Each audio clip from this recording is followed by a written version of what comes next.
The gossip. This is a true story. The names have been changed to protect the innocent and the guilty. Mainly, it's the story of Laura and Jean.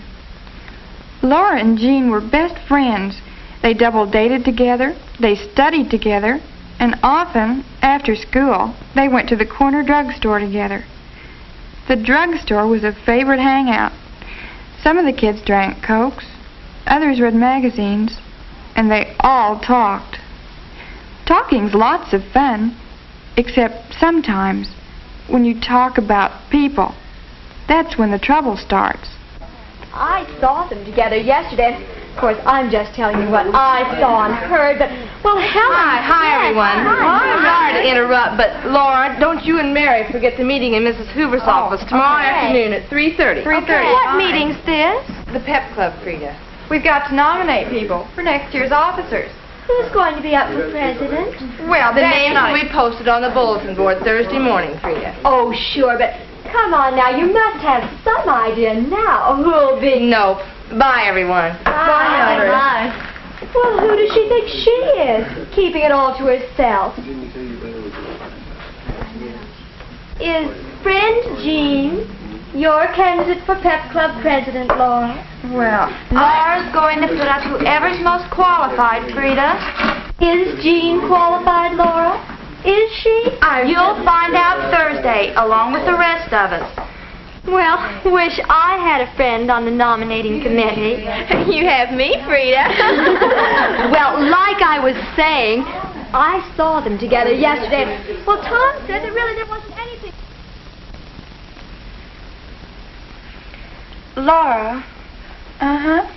Laura, I've been thinking, maybe for the next few days, while you're working on the nominating committee, well, maybe we shouldn't see each other quite so much. are you afraid of what Frieda Thompson will say? Well, sometimes people like Frieda Thompson can make a lot of people believe what she says. Oh, Jean, don't be silly. Why, no one would dare say that you didn't deserve to be nominated for president. Why, you've worked harder than anyone in the club, and you're dependable, and you make good grades, and... And you're just about the best friend a girl ever had. But, well, let's not give Frieda a chance to do any talking. All right, but I sure hate to have to worry about what people will say. So do I. But you have to sometimes, I guess. And Laura, if anything ever should come up about one of us, let's ask right out. Get the facts. No jumping to conclusions. Okay, but I'd never jump to conclusions about you. After all, you're my best friend. I know. But sometimes people like Frieda Thompson can cause an awful lot of trouble between two good friends like us. Now, do we all understand Mrs. Hoover's instructions? We each have a candidate to check on.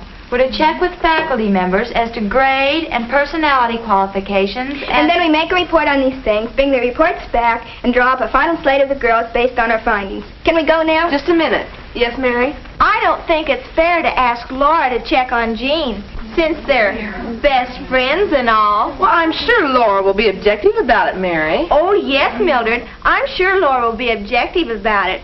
As objective as she can be. Well, how could she help it? We all know pretty well what Jean's qualifications will be. Well, sure. I'm just saying I think it'll look funny for Laura to check on her best friend. Are you saying that, or is Frieda Thompson saying it? What do you mean? Okay, hold it. The assignments have been made, and that's that. Now, there's one more thing on Mrs. Hoover's instructions. Then can we go? Yes, then you can go. Here it is. Remember, girls, we have to do a lot of talking about people in this office. Because of this fact, everything talked about in this office must stay in this office. Okay? Sure. That's it for now.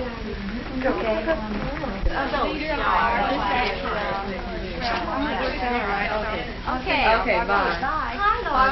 Hi, Frieda. Do you still go steady with Jim?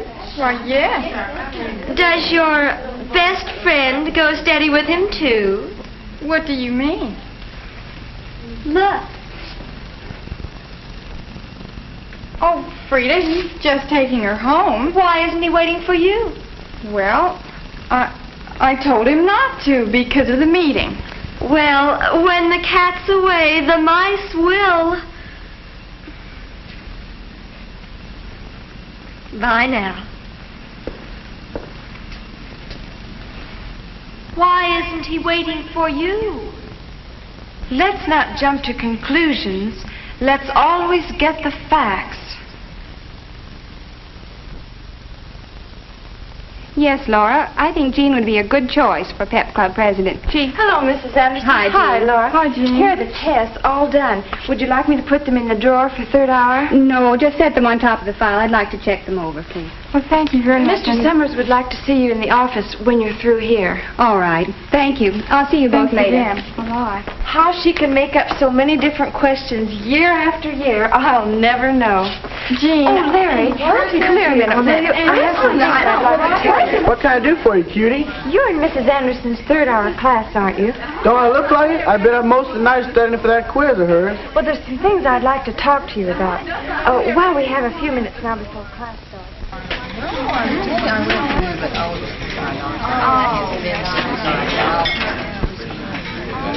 Mrs. Anderson handed back our test papers this morning. Our boy Larry here got an A. So what? So you must have talked to the girl who mimeographed the test. Jean Brownlee mimeographed him. Helpful, wasn't she? Jean and I were talking the other day in Mrs. Anderson's room about the party we were going to do. Got answers, you mean. Oh, what color? Big news, big news. Guess who I saw exchanging notes in study hall? I know, teacher. Jim O'Donnell and Jean Brownlee. But I thought Jim was going steady with Laura. That's exactly what makes this big news. Oh, Frieda, don't be silly. Exchanging notes doesn't mean a thing. Well, I'm just telling you what I saw, and seeing's believing. Not always. Well, just yesterday after the meeting, then I... Well, why didn't somebody tell me? I did.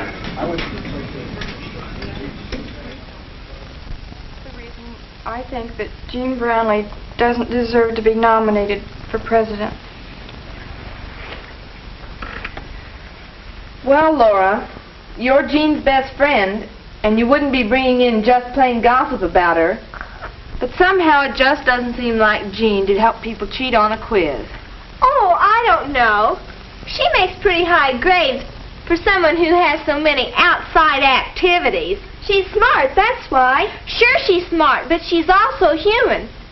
Besides, this thing's all over school now. Is that true? Have the rest of you heard about this? Yes. Rita Thompson saw Jean carrying test papers into Miss Anderson's room. Oh, well, What do you mean by, oh, well? just that sometimes Frieda sees more than there is to see. Jean's best friend saw her with the test papers, too. Didn't you, Laura? Yes. Larry Smith wasn't the only poor student to make an A on that test. There was Jean Miller and Frank Horton. All right. This is getting a little messy. We probably ought to talk to Mrs. Hoover about it. Why can't we take care of it? Look, Mildred, we all like Jean. But let's admit it, this thing's all over school. If we put Jean's name on the slate now, every girl in the Pep Club would be screaming about it. Oh, you know they would. I agree. And I move we drop Jean Brownlee's name from the slate. How about Cynthia Smith? All right. You win. We'll put Cynthia's name on the ballot and scratch Jean's off. But don't forget what Mrs. Hoover said. Everything that's said in this office stays in this office. Now, Jean will probably feel real bad that she's not on the ballot anyway, so let's not make it any worse. All right, now about the other officers. Let's go to class, Bob.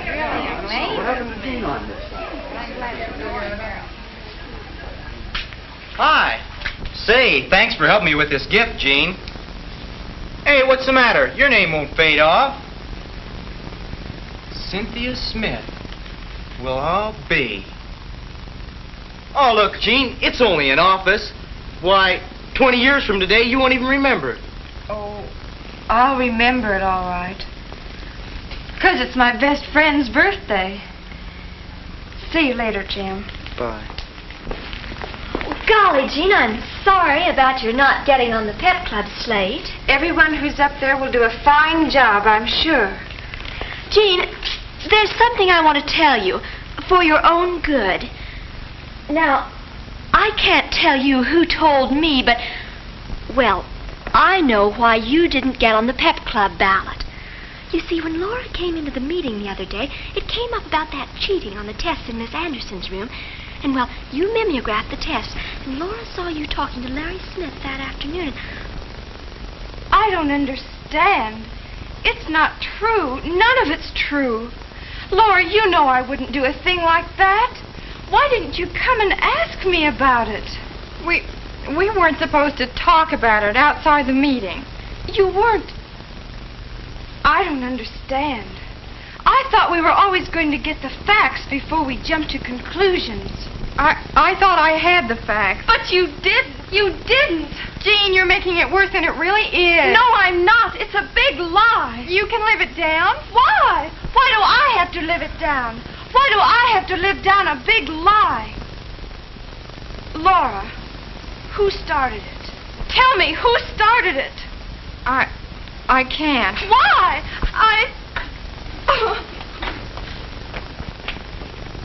She's still upset about that Pep Club deal? I guess. Women. Oh, well. Say, happy birthday. Here, take it. Why, thank you, Jim, but I thought you'd forgotten. Why should I forget? I don't... Oh, Jim, a friendship bracelet. How did you know I wanted one? Your best friend told me. Oh? Yeah, boy, that Jean's a swell gal. You know how I hate to shop for things for girls. The clerks look at you so funny and everything. Well, Jean did all the shopping while I drove her around. She even wrapped it for me last night. And oh, you know what else she did? She heard about Mrs. Anderson leaving next year, and she and Larry Smith and some of the other kids are arranging a farewell party for her. And oh, and did you hear the lowdown on the good grades in Mrs. Anderson's third-hour class? Seems Tom Gunnison found a copy of the test in the mimeograph room and started circulating it. Hey, what's wrong with you? Look, if that was a dirty deal about Jean's not getting on the pep ballot, just tell me. Laura, what's wrong? Nothing's wrong. Go away.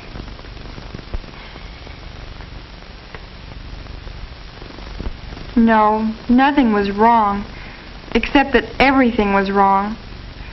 Can Laura do anything to help Jean now that she's sorted the facts from the gossip? How can you tell the difference between fact and gossip? What do you think?